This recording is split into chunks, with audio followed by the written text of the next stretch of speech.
Химия есептерін нөлден бастап шығарғыңыз келсе және де химияны нөлден бастап үйренгіңіз келсе, менің арнама жазылып алыңыз. Және осы видеоны соңына дейін көріңіз. Оқырманнан келген сұраққа жауап бергім келіп отыр. Эндотермия, экзотермия туралы айтатын боламыз. Жылу бөле жүретін реакцияны экзотермиялық реакция деп атайды.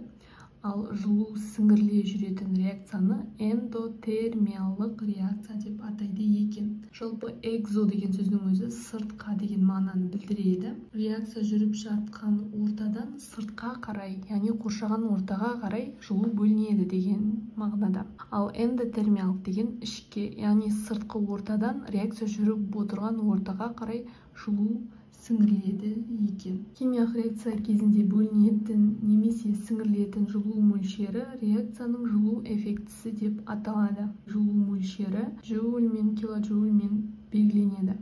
Реакция кезінде жылу бөлінетін немесе жылу сіңірілетін реакцияларды анықтау өте оңай, яғни оны былайша өрнектеледі. Плюс Q, минус Q деп белгілейтін боламыз.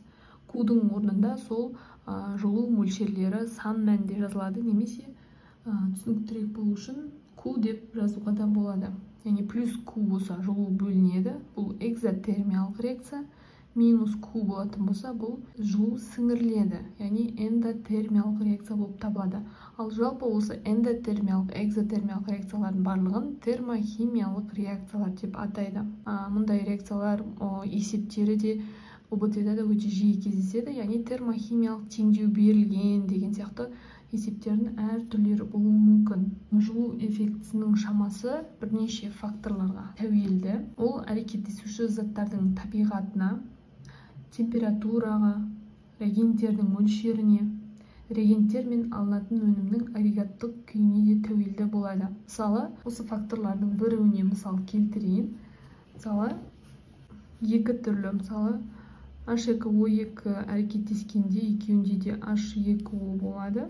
Бірақ алайда бұл жерде агрегаттық күйлері екеуінде екі түрлі болады.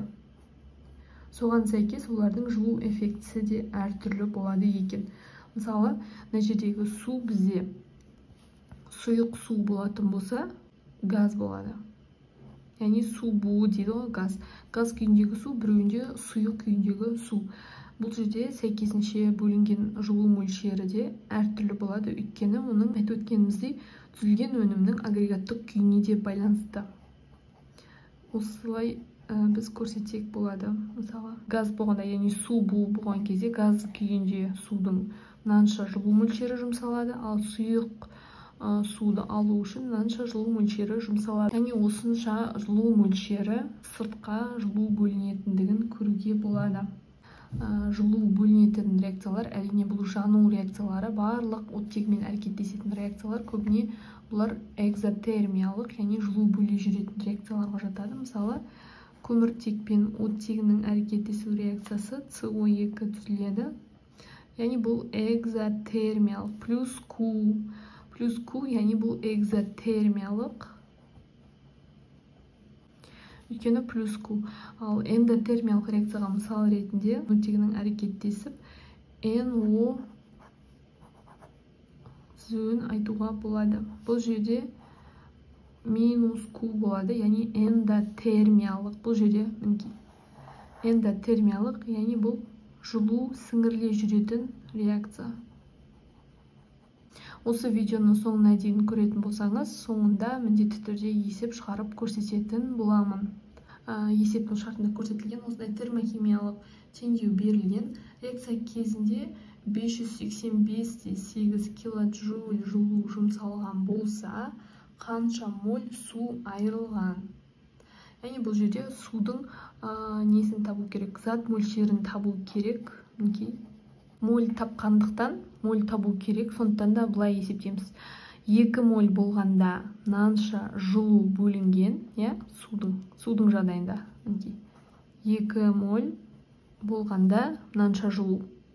285,8 килоджоуль жылу жұмсалғанда қанша моль деп тұр. Яғни X болғанда сол мольді жазатын боламыз. 2-де 571 6. Мына жерде минус плюс дегендер мына есептегенде ешқандай рөл ойнамайды. Бұлар минус плюс бөлінгенін, жылудың не сіңірілгендігін көрсететін таңбалар. Сондықтан да есеп шығарғанда тек мына санның өзін аламыз. 571 x болғанда мына 2-нің астына жазамыз. Өйткені екеуі де суға тиісті. Судың 2 молі және x молі. 2 моль болғанда мынанша жылу болса, x моль болғанда 285-те 8 болғанда x. Яғни осы 285-те 8 килоджоуль болғанда қанша моль екендігін анықтау керек. X тең, яғни 285-те 8-ді көбейтеміз 2-ге, шыққан санды бөлеміз 571-те 6-ға. X мәні 1-ге тең екен, яғни су 1 моль. 1 моль болғанда мынанша жылу мөлшері кетеді екен. Есептің берілген шартында, яғни бұл жерде NO алу керек. Азот оксидін алу керек, эквивалентті азот оксиді. Реакция осындай болады. Бұл жерде термохимиялық теңдеу. Есептің шарты мынадай. 1 моль NO түзілу үшін 90,37 килоджоуль жылу қажет.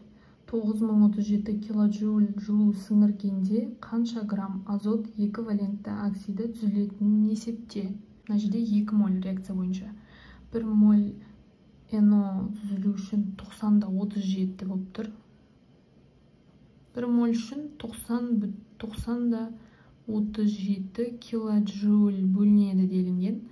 Реакция бойынша 2 моль, сондықтан 2 моль кезінде тауып аламыз. Яғни оны 2-ге көбейтсек те болады. 2-ге бірден көбейтуге болады, немесе 90-37-ге қосамыз, бір-біріне. Сол кезде 180-де 74 болады екен.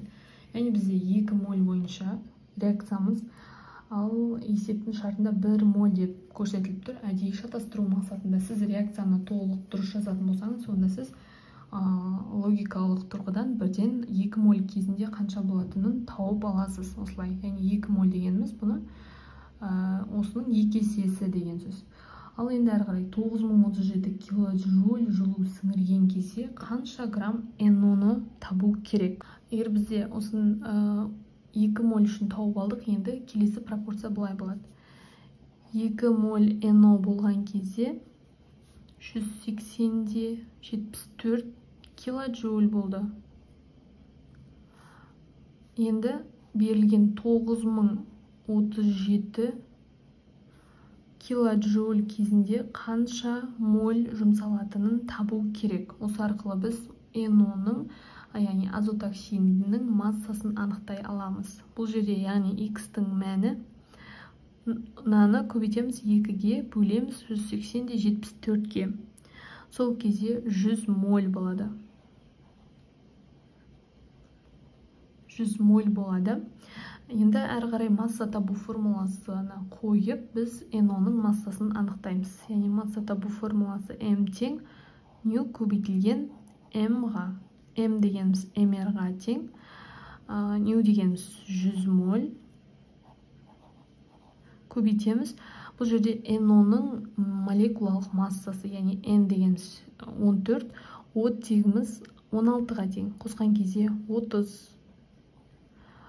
30-ды 100-ге көбейткен кезде, яғни бізде 3000 грамм болады екен. Яғни бізде 9037 килоджоуль жылу мөлшері үшін мынанша масса қажет екен.